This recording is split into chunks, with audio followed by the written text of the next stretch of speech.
Nous devons plutôt jurer de laisser la patrie meilleure que nous ne l'avons reçue. Plus qu'une parlementaire, l'honorable Laurentine Kouafeugue aura incarné une conscience au sein de l'Assemblée nationale. Doyenne d'âge de la Chambre basse, elle n'a jamais cessé d'interpeller les membres du gouvernement et ses pairs députés, les appelant inlassablement au sens des responsabilités et à l'intérêt supérieur de la nation.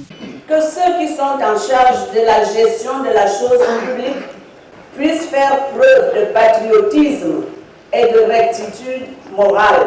En mars 2023, du haut du perchoir, elle dressait le portrait d'un Cameroun miné par des scandales à répétition. Affaire du chantier de construction du complexe sportif d'Olympique, affaire de la gestion des fonds Covid, affaire des indemnisations relatives au projet de construction de l'autoroute Yaoundé-Douala, affaire de la gestion des chapitres 94 et 65 de la loi des finances, affaire de l'assassinat de Monseigneur Jean-Marie Benoît Bala, ancien évêque de Bafia, affaire de l'assassinat du journaliste Martinez Zogo, affaire, etc.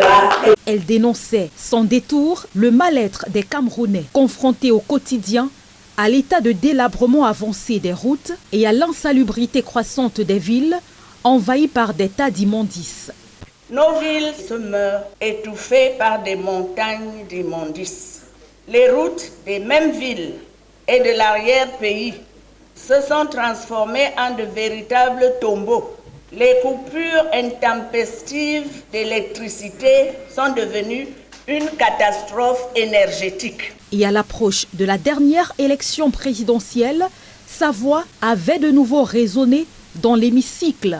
La doyenne d'âge appelait alors tous les acteurs du processus électoral à faire leur travail, et rien que leur travail, dans un souci de transparence et de responsabilité.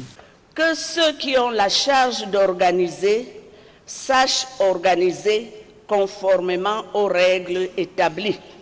Jusqu'au bout, l'honorable Laurentine Kouafeugue aura tenu la dragée haute, assumant pleinement son rôle institutionnel. Sans complaisance, elle a dressé un tableau lucide, parfois sévère, de la situation sociopolitique du Cameroun. Elle s'en va sans avoir vu le changement tant espéré, laissant derrière elle un pays encore englué dans de nombreux scandales, mais aussi l'héritage d'une parole libre et courageuse, désormais inscrite dans la mémoire parlementaire du Cameroun.